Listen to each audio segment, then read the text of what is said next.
ब्रह्मा का पिता है, कौन विष्णु की मां, शंकर का दादा कौन है, हमको दे बता। ये जानने के लिए कृपया सुनिए। जगत गुरु तत्वदर्शी संत रामपाल जी महाराज के अमृत वचन सर्व पवित्र धर्मों के पवित्र शास्त्रों के आधार पर। 4 वेदों में लास्ट में ये लिखा है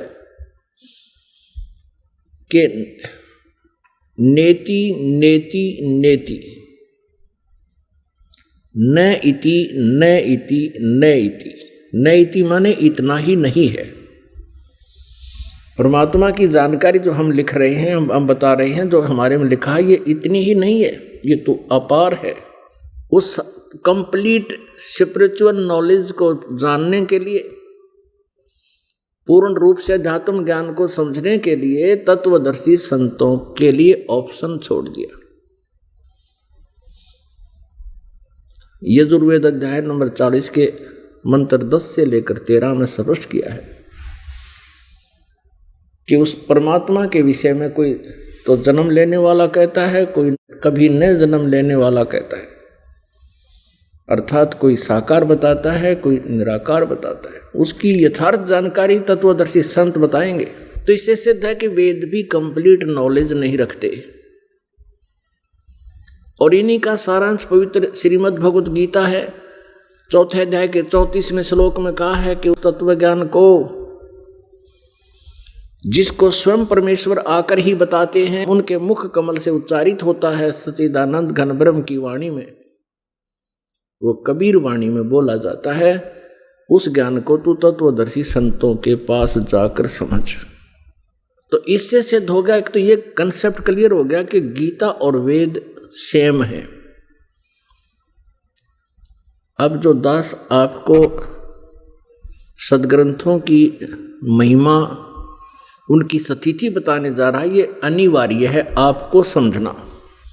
श्रीमद् भगवत गीता में जो भक्ति सत्र का ज्ञान है, वो तो वेदों वाला है।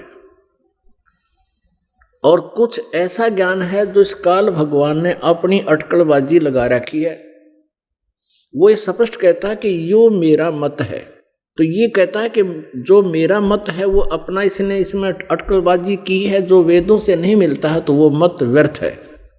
अपने आत्मा पवित्र 4 वेद और पवित्र श्रीमद् भगवत गीता ये गॉड गिवन है। और रही बात पुराणों की, ये पुराण जो है ये किसी ऋषिकृत हैं। जैसे ब्रह्मा जी से ज्ञान सुना अन्य ऋषियों ने, उनसे ज्ञान सुनकर के फिर आगे जिन्होंने कुछ अपना अनुभव, कुछ ब्रह्मा जी की टिप्पणी, ऐसे उनको 18 पुराणों के रूप में वर्णित करके अलग अलग पुस्तक बना दी और उनके वक्ता का नाम उनमें लिखा हुआ है। तो पुण्यात्माओं, जो पुराणों में वेदों से ज्ञान मिलता है वो तो वेदों वाला है। उसके विपरीत जो ज्ञान उसमें दिया है वो उस ऋषि का अपना मत, अपना अनुभव है, जो वेदों और गीता जी से नहीं मिलता है। अब 4 वेदों में ये लिखा है, जैसे ऋग्वेद मंडल नंबर 9 सूक्त नंबर 1 मंत्र नंबर 8 और 9 में ये स्पष्ट किया है कि परमात्मा एक अच्छे रूप को धारण करता है, शरीर को, सुंदर शरीर को। और परमात्मा सह शरीर तो हैं ही, लेकिन 3 प्रकार के शरीर धारण करते हैं। एक तो सतलोक में रहते हैं परमात्मा, जिनके पूर्ण परमेश्वर सतपुरुष, जिनके एक रोमकूप में करोड़ सूर्य करोड़ चंद्रमा मिला दे तो भी एक रोमकूप की रोशनी करोड़ सूर्य और करोड़ चंद्रमा की रोशनी से अधिक है। इतना नूर है परमात्मा। दूसरा वो क्या करते हैं कि यहां कुछ समय के लिए एक लीला करने आते हैं, शिशु रूप धारण कर कुछ दिन संसार में रहते हैं। जैसे बालक रूप धारण करते हैं, फिर धीरे धीरे बड़े होते हैं और एक जनसाधारण जैसा जीवन जीकर अपने हाथों से कर्म कार्य करके वो लीला करते हैं। और उस समय वे अपनी महिमा का भी गुणगान लोकोक्तियों के माध्यम से, शब्दावलियों के माध्यम से, यानी कविता से वो गुणगान करते हैं, बोलते हैं, ऊंची आवाज लगाकर बोलते हैं, और जिस कारण से वे एक प्रसिद्ध कवि भी कहलाते हैं। लेकिन वो होते हैं परमात्मा अमर पुरुष, सत्पुरुष होते हैं, ऐसी लीला करते हैं। और वो परमात्मा जब बालक रूप में अवतरित होते हैं, सतलोक से स्वयं चलकर आते हैं, किसी माँ से जन्म नहीं लेते, तो उस समय उनकी परवरिश की लीला कंवारी गायों से होती है। आज तक किसी भी जिसको हम इष्ट मानते थे, ऐसा कोई प्रमाण है किसी देव का, किसी प्रभु का, जिनको हम भगवान माना करते थे? किस आधार से? लोक वेद के आधार से। लोक वेद क्या होता है? जो शास्त्र विरुद्ध ज्ञान दंत कथा सुना सुनाया होता है। कबीर परमेश्वर जी हमें स्वयं आकर के अपनी सच्चिदानंद घन ब्रह्म की वाणी में, कबीर वाणी में हमें समझाते हैं। वो आप ही परमेश्वर हैं, आप ही वो दास बनते हैं, आप ही वो शिष्य बनते हैं, आप ही वो तत्वदर्शी संत बनते हैं, आप ही वो जगत गुरु होते हैं। आप आरती, आप साजे, आप किंगर, आप बाजे, आप ताल झान झनकारा, आप नचे, आप देखण हारा। तो उसमें वो अपनी लीला आप पे बताते हैं हमें समझाने के लिए कि पीछे लग गया जाऊं था मैं लोक वेद के साथ, रास्ते में सतगुरु मिल गए, दीपक दे दिया हाथ। लोक वेद सुना सुनाया ज्ञान जो शास्त्र विरुद्ध था, वो हमें समझा रहे हैं कि हम ऐसा कर रहे हो तुम। जैसे ये दास पहले पवित्र हिंदू धर्म में जन्म होने के कारण लोक वेद के आधार से श्री विष्णु जी, श्री कृष्ण जी, श्री रामचंद्र जी और श्री शंकर भगवान जी से बहुत दृढ़ता से आश्रित थे, और हनुमान जी को भी विशेष आदरणीय और पूज्य मानते थे। फिर एक घरेलू देवता बाबा श्याम जी, वो भी पूज्य।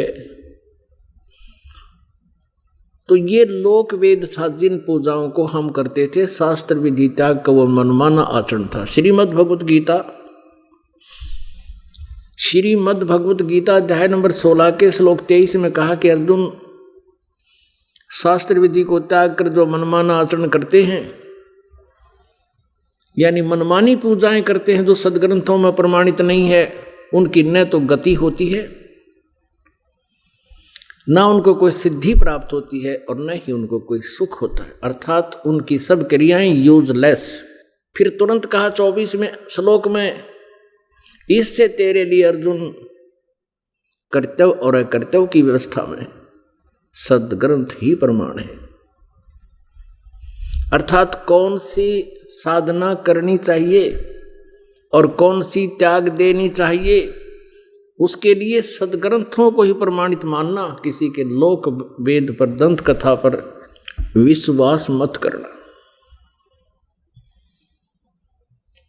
तो पुण्यात्माओं, हमारे जो सदग्रंथों में लिखा वो यथार्थ ज्ञान है, इसके विपरीत जो हम मान रहे थे वो लोक वेद है। अब आपको अपने सदग्रंथों से रूबरू कराते हैं कि हमारे पवित्र वेद क्या बताते हैं परमेश्वर की महिमा, परमात्मा की सतीथि किस प्रकार वर्णित करते हैं।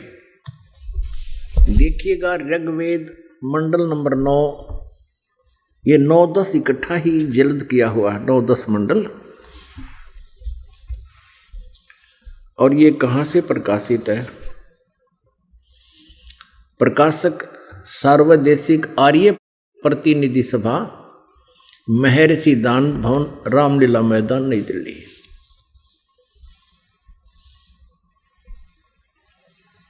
मुद्रक Prince offset printers 1510 Pataudi house, Daryaganj, नई दिल्ली से। इस 9वें मंडल का प्रथम ही सूक्त है। यहां से देखिएगा, ये नवम मंडल 9वां, और ये है प्रथम मंत्र। इसमें लिखा कि हे परमात्मन, सोम माने सोम स्वभाव परमात्मन। आगे देखना 2 में, ये 2 मंत्र है। इसमें हे परमात्मन आप, ये 3 मंत्र है। हे परमात्मन आप, ये 4 मंत्र है। हे परमात्मन आप, ये 5वां मंत्र है। हे परमात्मन तुमको, यानी परमात्मा की महिमा चल रही है। और ये यहाँ 5 हो गया, ये छठा मंत्र है।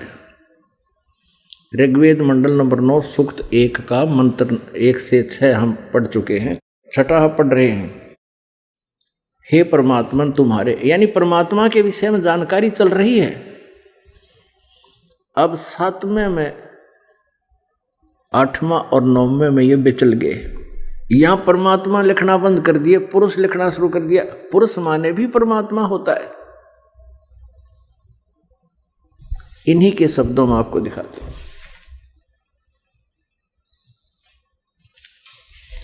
पुण्यात्माओं,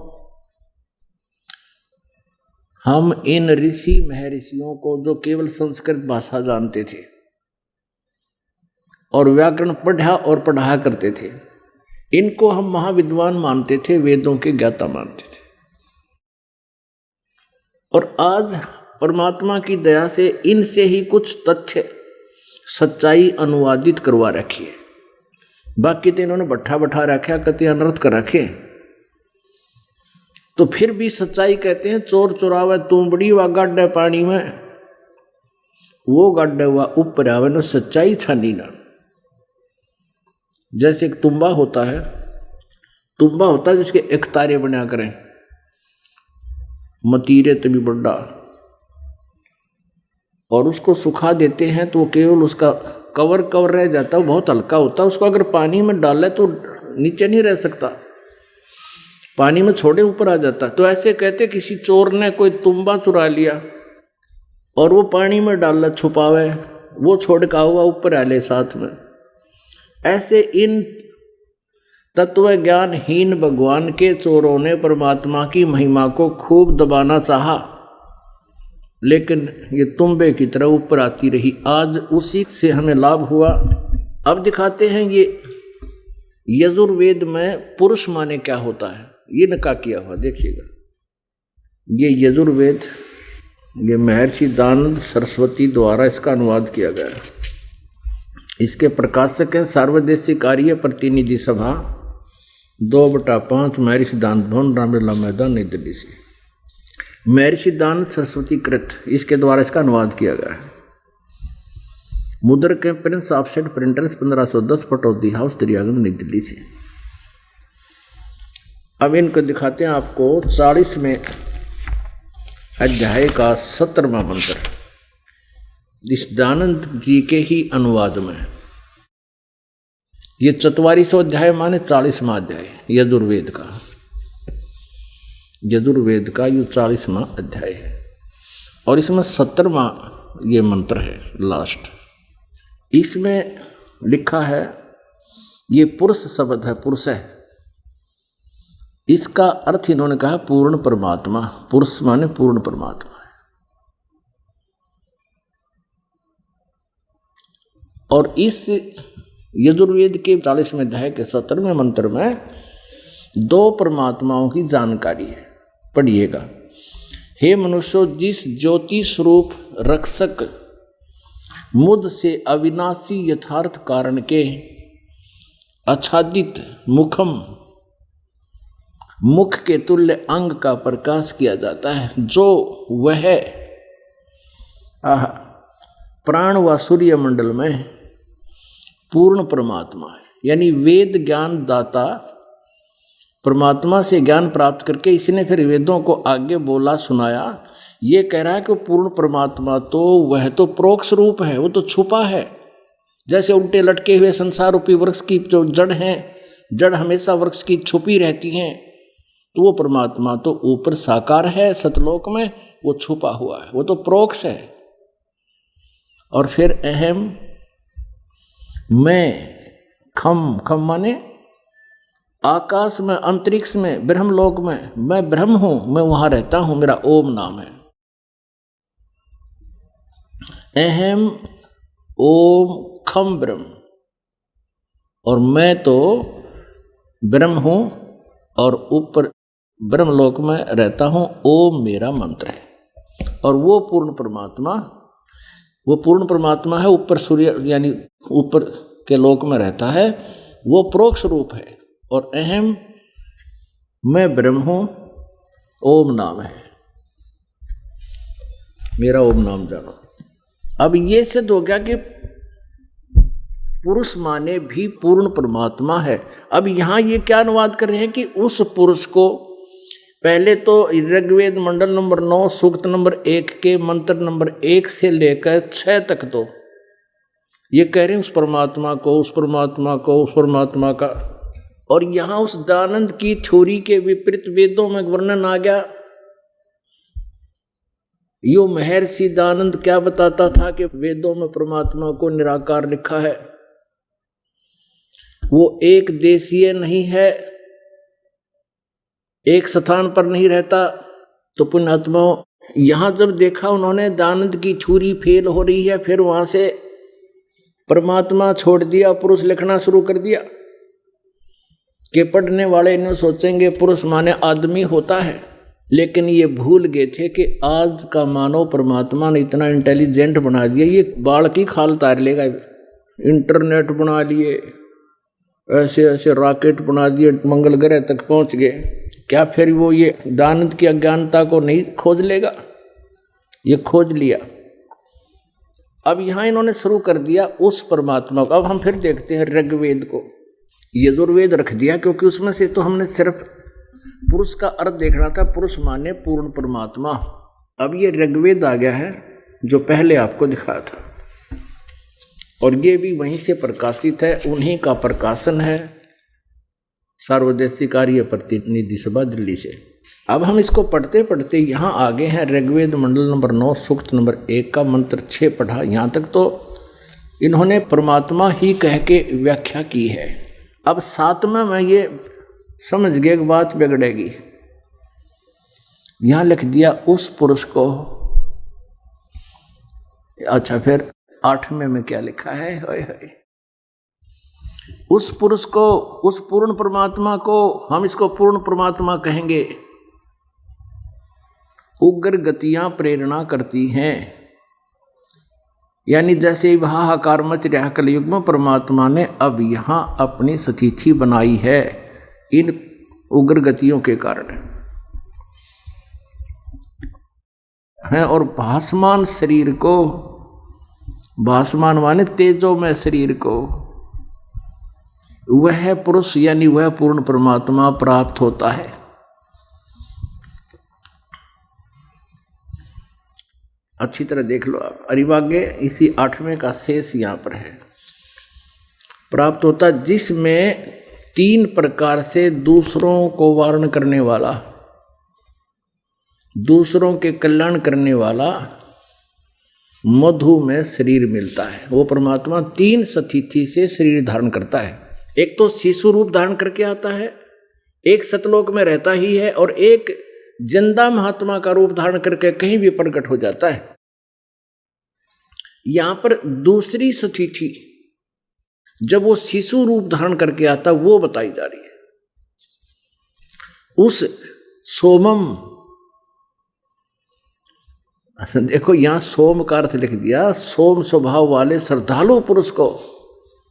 और देखिए इनकी अकल, यहां देखो इस 9वें मंडल के प्रथम सूक्त के प्रथम मंत्र में सोम माने सोम स्वभाव परमात्मन, आगे परिभाषा बदल दी सोम की ने। सोम स्वभाव परमात्मन, सोम माने परमात्मा। और यहां देखो अब इनकी जो है, जो इन्होंने चेष्टा की छुपाने की, या तुम्बड़ा ऊपर आ गया, तुम्बा गड्ढा नहीं पानी में। इम माने उस, सोम माने अमर पुरुष को, पूर्ण परमात्मा को, जो शिशु रूप में प्रकट होता है। शिशु माने बालक रूप में प्रकट परमात्मा को अभी अधन्या, हमारे देसी भाषा में यूँ क्या करते, जो गाय नए दूध ना हुई हो, गर्भ ना रहा हो उस गाय को, कहा करते या बिना धनाई है, बिना धनाई, अधन्या। और अभी अधन्या पूर्ण रूप से, इन्होंने ऐसे अहिंसनीय कर दिया, ये लिखना था बिना धनाई। अभी अधन्य दोनों शब्द मिलकर पूर्ण रूप से अनटच्ड, यानी कंवारी, धेनव माने गौवे, तृप्त करती हैं उस अमर पुरुष को जो शिशु रूप में प्रकट होता है। इसका ये अर्थ है सही। शिशु रूप में जब लीला करने आता है तो सब प्रकार से, यानी अभी अधन्या, कंवारी, धेनव माने गौवे से उनकी तृप्ति होती है, उनकी परवरिश की लीला होती है। इसका ये अर्थ है। अपने आत्माओं, ये तो अपने पवित्र सदग्रंथ, पवित्र वेद बता रहे हैं, वेद कि वो परमात्मा जब शिशु रूप धारण करके प्रकट होता है तो वो एक विशेष शरीर में ही होता है, और उसकी 3 स्थिति का शरीर होता है। एक सतलोक में वो तेजो में शरीर, दूसरा शिशु रूप धारण करके आते हैं, प्रत्येक युग में कुछ लीला करते हैं एक समय, और तीसरा वो कहीं भी प्रकट हो जाते हैं एक साधु रूप बना के, जिंदा महात्मा का रूप बनाते हैं। जिंदा महात्मा का ही रूप बनाकर आदरणीय गरीबदास साहिब जी को मिले, आदरणीय धर्मदास साहिब जी को मिले, आदरणीय नानक साहिब जी को मिले, आदरणीय गरीबदास साहिब जी को मिले। तो ऐसे वो परमात्मा जिंदा महात्मा का रूप बनाकर भी मिलते हैं। तो ऐसे 3 स्थिति से वो अपनी लीला करते हैं। अब तो आपने पढ़ा वेदों में, अब परमात्मा की लीला में जो उन्होंने स्वयं ये लीला की है, उनके जीवनी के अंदर आपको कबीर सागर में दिखाते हैं, पवित्र कबीर सागर में। तो इससे आप जी को परमात्मा के पहचानने में बहुत आसानी होगी, आप भटक नहीं सकोगे। देखिएगा ये कबीर सागर, खेमराज श्री कृष्ण दास प्रकाशन, बंबई। कबीर सागर ज्ञान सागर प्रथम खंड, कबीर पंथी, भारत पथिक, स्वामी युगलानंद बिहारी द्वारा परिष्कृत। मुद्रक एवं प्रकाशक हैं खेमराज श्री कृष्णदास, अध्यक्ष श्री वेंकटेश्वर प्रेस, खेमराज श्री कृष्णदास स्मारक, बंबई से। ये है ज्ञान सागर। ज्ञान सागर एक अध्याय है कबीर सागर में, 74 पृष्ठ पे, ये 74 पृष्ठ है।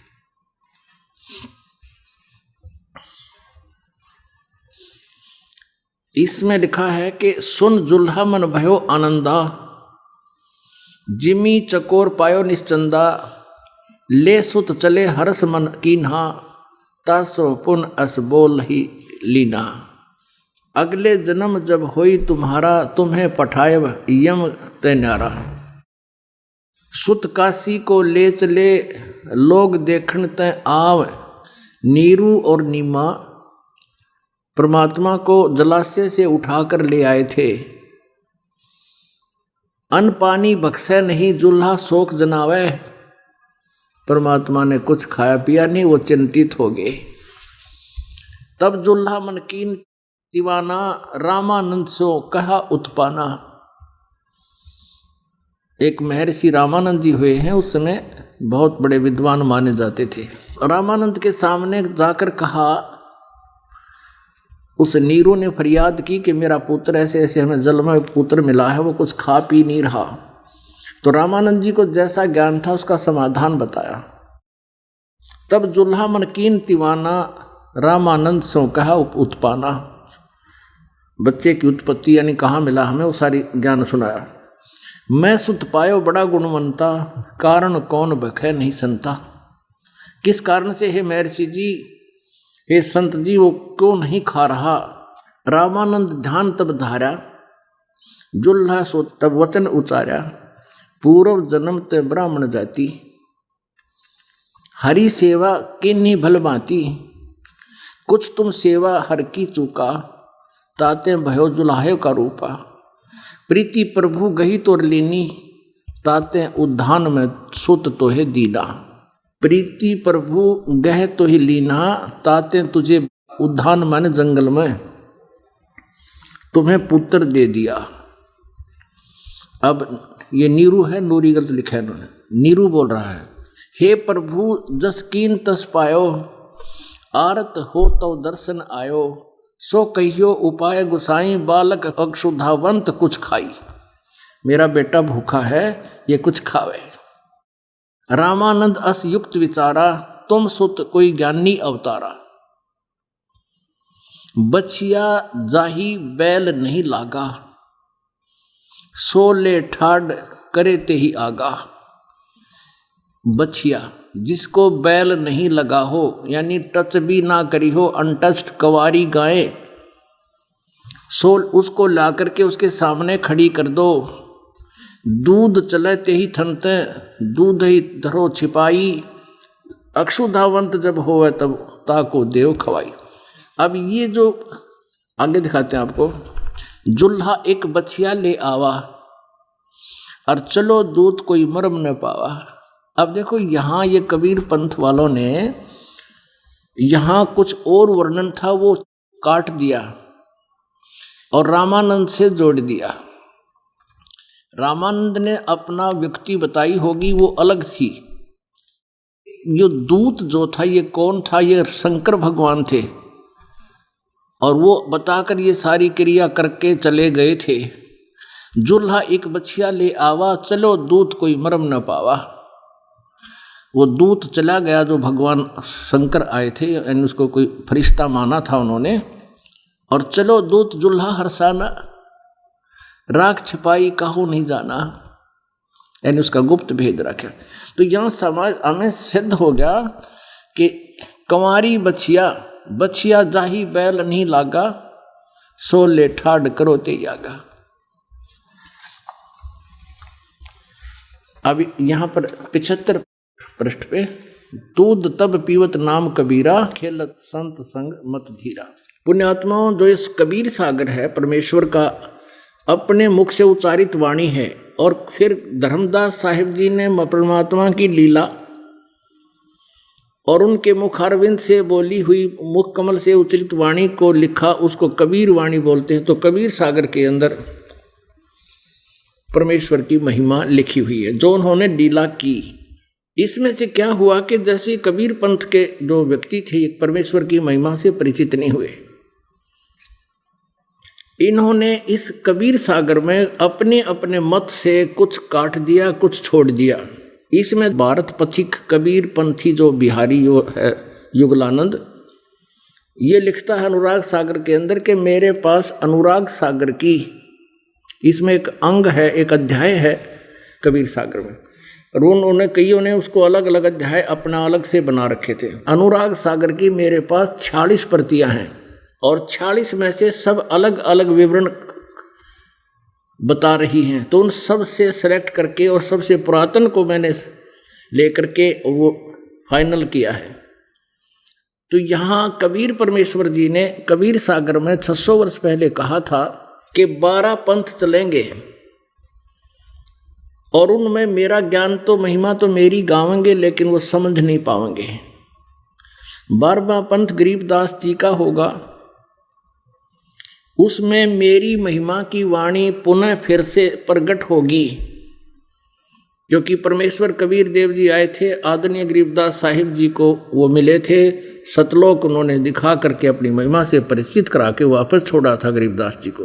आंखों देखा परमात्मा की महिमा और परमेश्वर की जो पूर्व बीती हुई सभी लीलाएं, घटना घटी हुई लीलाएं सब गरीबदास साहिब जी ने अपनी अमृतवाणी में पुनः लिपिबद्ध की।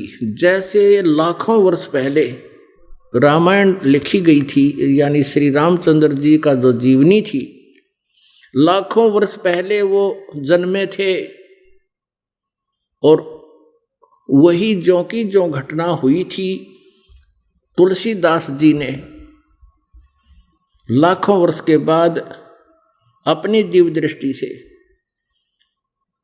जो भी घटना श्री रामचंद्र जी की जहां जहां जिस जिस से वार्ता हुई, ज्यों की त्यों यथार्थ लिख दी चौपाइयों के माध्यम से।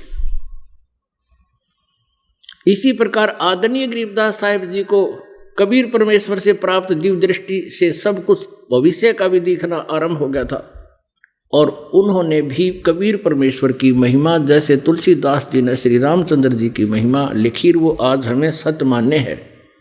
ऐसे ही गरीबदास जी ने अपने परमेश्वर कबीर जी की महिमा अपनी वाणी में पुनः लिखी। क्या कहा? शिव उतरे शिवपुरी से अवगत बदन विनोदे, महके कमल खुशी भये लिया ईस को गोदे। नजर नजर से मिल गई किया ईस प्रणाम, धन मोमन धन पूर्णा ये धन का सीनी काम। अब गरीबदास साहिब जी बता रहे हैं कि शिव उतरे शिवपुरी से और कबीर परमेश्वर को गोदी में लिया, नजर नजर में मिल गई किया ईश प्रणाम। शंकर भगवान ने उस 25 दिन के बालक को प्रणाम किया। 7 बार चर्चा करी बोले बालक बहने, शिव को कर मस्तक धरा ल्या मोमन एक धैनु। वह धेनु उस नीमा से कहा कि नीरू को बुला। नीरू आया, उसके सिर पे हाथ रखा कि बेटा जा एक कुंवारी गाय लिया, क्योंकि कबीर परमेश्वर ने उनको कह दिया था कि इनको ऐसे ऐसे बोल दो। 7 बार चर्चा करी आपस में कबीर परमेश्वर ने और शंकर भगवान ने। 7 बार चर्चा करी बोले बालक बहने। 25 दिन का बालक बोल रहा है।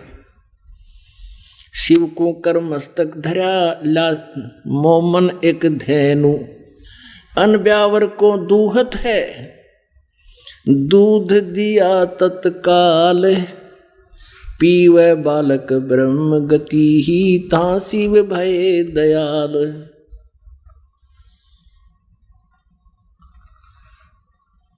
अब इसे क्लियर कंसेप्ट हो गया कि जो कबीर सागर में जिसके बारे में कहा कि उस दूत को कोई पहचान नहीं सका, तो वो दूत चला गया सारा कुछ कह करके। तो यहां गरीबदास जी ने कंसेप्ट क्लियर कर दिया कि शिव जी आए थे शिवपुरी से साधु रूप बना के, और वो दूध फिर कबीर परमेश्वर जी ने पिया और उस गाय ने आजीवन दूध दिया बगैर किसी, यानी कभी भी वो उसने गर्भ धारण नहीं किया और दूध देती रही। अब प्रसंग चल रहा है कि हमने सबसे पहले भगवान सेलेक्ट करना है, हमने अपना इष्ट पहचानना है और परमात्मा कौन है ये पहचान करनी है, तभी हमारा मोक्ष होगा। अन्यथा अभी तक हम भ्रमित रहे ही कि आज तक जो ज्ञान हमें प्राप्त हुआ वो लोकवेद था, किसी भी सदग्रंथ में प्रमाणित नहीं था। किसी ने हमें बता दिया ये भगवान है, हमें वही मान लिया। तो जब तक हमें ज्ञान नहीं होगा ये हमारी ऐसे ही रेल बनाए रखेंगे। कौन? ये अज्ञानी काल से प्रेरित संत महंत गुरु आचार्य। अब परमात्मा ने आपके ऊपर रहम किया है कि आपको अक्षर ज्ञान युक्त कर दिया,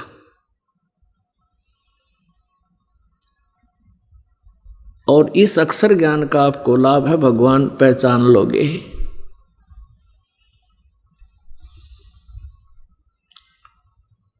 अब आपको दिखाते हैं परमात्मा की और पहचान।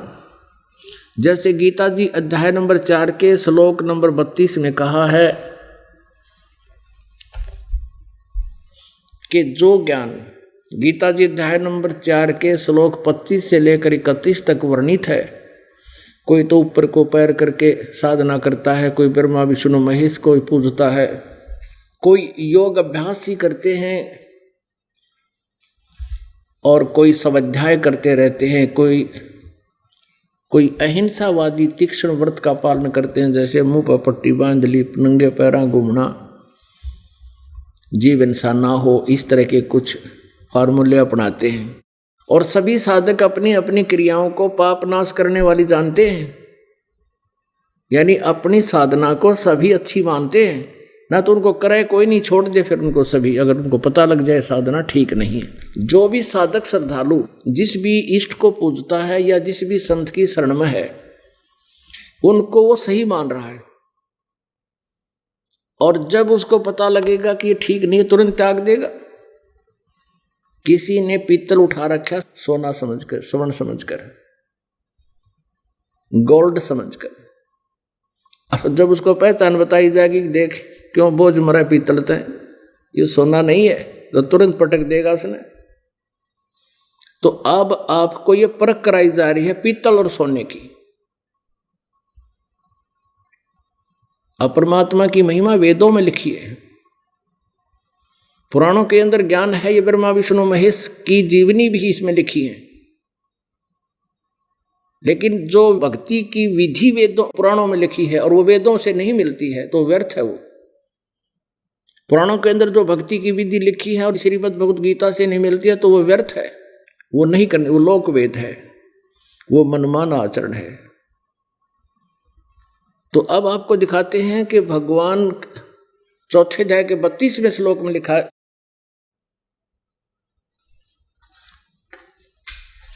श्रीमद् भगवत गीता में, ये देखिएगा। फिर आपको दिखाते हैं वेद, चारों वेद।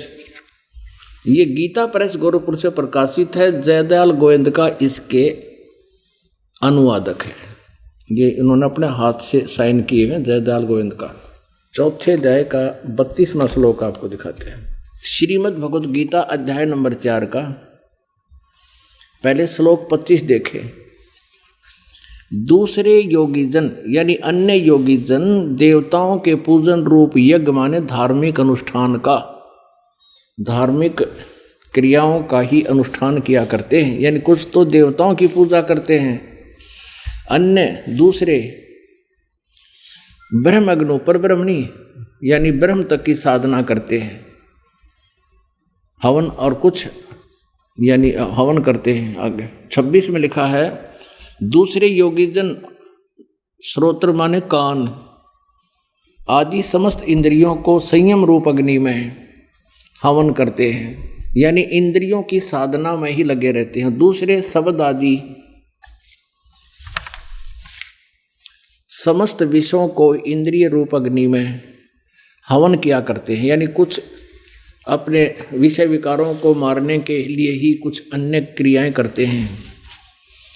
27 में लिखा है कि दूसरे योगीजन माने साधक इंद्रियों की संपूर्ण क्रियाओं को और प्राणों की समस्त क्रियाओं को ज्ञान से प्रकाशित आत्म संयम रूप अग्नि में हवन किया करते हैं। यानी कई ऐसे बताते हैं, साधना बताते हैं कि श्वास आवे उसने देखे, अंदर जाओ उस पर ध्यान रखे, बस। यानी इस प्रकार के डलेड होते हैं। 28 में लिखा, कई पुरुष दर्व यज्ञ जैसे कित धर्मशाला बनवा दी, कित और बनवा दिए, इस तरह के धर्म कहीं भंडारे कर दिए, तो इस तरह की क्रियाओं को ही फाइनल मानते हैं। कुछ तपस्या करने वाले हैं, कुछ तपस्या करते हैं और कुछ योग करते हैं। ये पेट का पानी हिला दिया कि तो योगासन करते हैं, बस इसी को फाइनल मानते हैं। ये यहाँ पढ़ रहे थे हम, कितने ही अहिंसावादी तीक्ष्ण व्रतों से युक्त यानी कुछ जैसे मुंह पर पट्टी बांध कर नंगे पैरों घूमते हैं, यतनशील पुरुष हैं।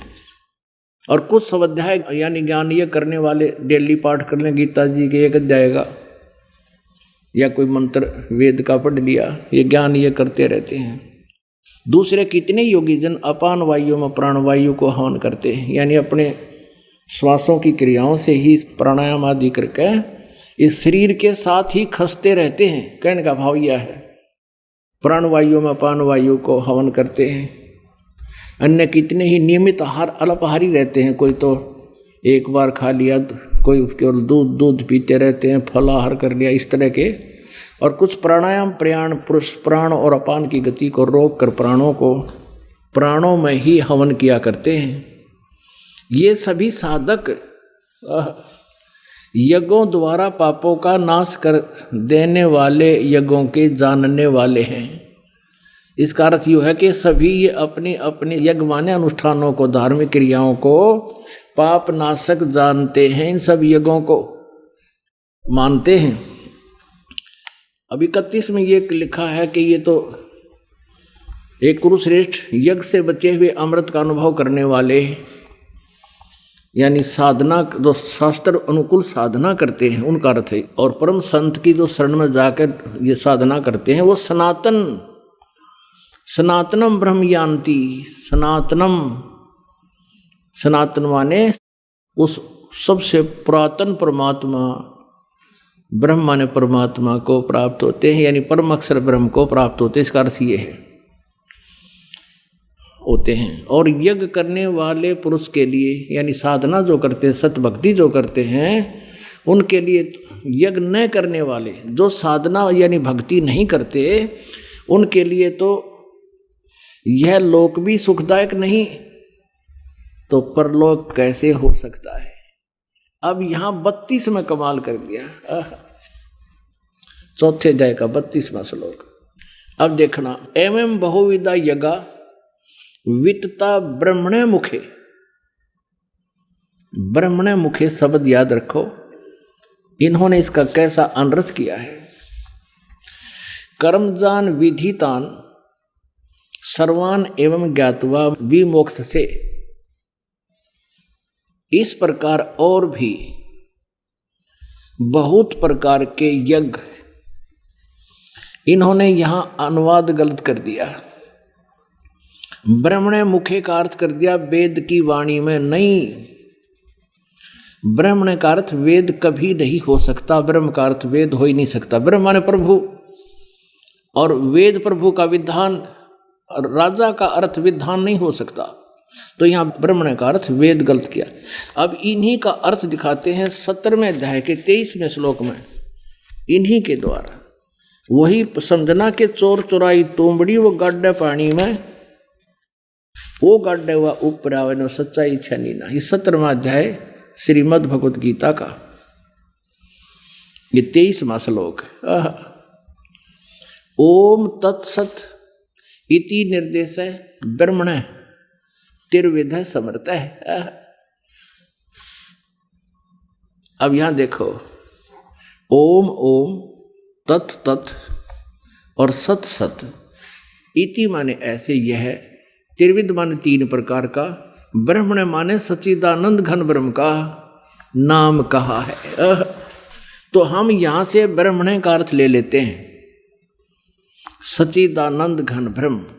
तो यहां ये विचलित हो गए चौथे अध्याय के 32वें श्लोक में। ये चौथा अध्याय का 32वां श्लोक।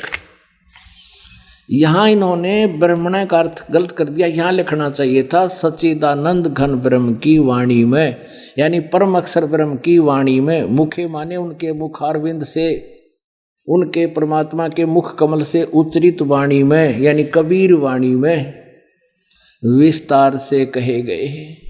उन सबको तू कर्म जान विधि, विधि माने जान, यानी कर्म शारीरिक क्रियाओं से संपन्न होते हैं, वो चलते उठते बैठते, उसमें हठ योग की आवश्यकता नहीं है। इस प्रकार तत्व से जानकर उनके अनुष्ठान द्वारा तू कर्म बंधन से सर्वथा विमोक्ष से विमोक्ष से का अर्थ है पूर्ण रूप से मुक्त हो जाएगा। 33 में ये कहा कि पहले ज्ञान को समझना चाहिए। श्रेयान धर्मयात यज्ञात ज्ञान यज्ञ परंतम। 33 में कहा है कि बिना किसी ज्ञान के अंधाधुंध की तो मंदिर का लठगड़वा दिया, यानी कि तो भंडारे कर दिए, कहते इस तरह अज्ञानता से धन के द्वारा होने वाली यज्ञों से ज्ञान यज्ञ श्रेयान श्रेष्ठ है। पहले तो ज्ञान समझ और फिर करिए इन सब कर्मों को। और सर्वम कर्म अखिलम पार्थ ज्ञान परिसमाप्ते, यानी जब तुझे तत्व ज्ञान हो जाएगा फिर ये डले ढोने आप बंद हो जाएंगे। अब 34 में चौथे अध्याय का हम 33वां श्लोक पढ़ रहे हैं। हे परमोत्तम अर्जुन, द्रव्यमय यज्ञ की अपेक्षा ज्ञान यज्ञ श्रेष्ठ है। यानी धन से होने वाले जो अनुष्ठान है, जैसे भंडारे करवा दिए, कि तो प्याव खुलवा दिए, कि तो मंदिर बनवा दिए, इस तरह कहते धन से होने वाले अनुष्ठान करने की बजाय ज्ञान यज्ञ अत्यंत श्रेष्ठ है। यानी पहले ज्ञान समझ ले। तो यहाँ बताया चौथे अध्याय के 34वें श्लोक में कि जो सच्चिदानंद घन ब्रह्म की वाणी में विस्तार से कहे गए हैं, ये 32वें श्लोक में इस प्रकार के बहुत तरह के योग वेद नहीं, सच्चिदानंद घन ब्रह्म की वाणी में विस्तार से कहे गए हैं, उन सब को तू शारीरिक क्रियाओं द्वारा संपन्न होने वाले जान, उनको जानकर फिर तू पूर्ण रूप से मुक्त हो जाएगा। ये जो सच्चिदानंद घन ब्रह्म की वाणी है वो तत्व ज्ञान है। ये देखो चौथे अध्याय का अब 34वां श्लोक पढ़ेंगे। उस ज्ञान को जो सच्चिदानंद घन ब्रह्म की वाणी में है, जो ज्ञान यज्ञ है, तत्व ज्ञान है, कबीर वाणी में है, उस ज्ञान को तू तत्वदर्शी ज्ञानियों के पास जाकर समझ। उनको भली भांति दंडवत प्रणाम करने से, सेवा करने से और कपट छोड़कर सरलता पूर्वक प्रसन्न करने से वे परमात्म तत्व को तत्वदर्शी न है, यानी तत्वदर्शी संत, वे तत्वदर्शी संत ज्ञानी महात्मा तुझे तत्व ज्ञान का उपदेश करेंगे। उस परमात्म तत्व को भली भांति जानने वाले तत्वदर्शी संत, फिर वो उनसे पूछ, वो सच्चिदानंद घन ब्रह्म की वाणी तत्व ज्ञान है और उस ज्ञान को तू तत्वदर्शी संतों से पूछ, मैं नहीं जानता। तो पुण्यात्माओं, अब वो तत्वदर्शी संत परमात्मा स्वयं ही होते हैं, जो सच्चिदानंद घन ब्रह्म की वाणी कबीर वाणी के द्वारा अपना ज्ञान देते हैं। अब आपको ऋग्वेद स्पष्ट करेगा कि वो कबीर देव है, कबीर साहब है, वो कबीर वाणी है, सच्चिदानंद घन ब्रह्म की वाणी। ऋग्वेद मंडल नंबर 9 और सूक्त नंबर आपको दिखाते हैं 96। ये देखिएगा, ये ऋग्वेद 9-10 इकट्ठा ही जल्द किया गया अनुवाद करके। इसके अनुवादकर्ता कौन है ये देखो। प्रकाशक हैं सार्वजनिक कार्य प्रतिनिधि सभा, महर्षि सिद्धांत भवन, रामलीला मैदान, नई दिल्ली से। ऋग्वेद मंडल नंबर 9 सूक्त 96 96 का, और ये 16वां मंत्र है। इसमें क्या कहा है कि हे परमात्मन सर्वोपरि रहस्य चारों माने श्रेष्ठ नाम जो तुम्हारी संज्ञा, यह अनुवादकर्ता ने गड़बड़ी करने की चेष्टा की है। गुह्यम चारु नाम, गुह्यम माने गुप्त, चारु माने आपका श्रेष्ठ यथार्थ जो नाम माने नाम है, उसका ज्ञान कराइए हे परमात्मा। इन्होंने अनुवाद गलत कर दिया, चारु माने श्रेष्ठ भी ठीक लिख दिया, गुह्यम माने सर्वोपरि रहस्य यानी गुप्त। आपका जो सबसे श्रेष्ठ और गुप्त नाम है, नाम माने नाम है, आप उसका ज्ञान कराएं। ठीक है, अब यहाँ 17 में मैं बताया वो के नाम है उसका।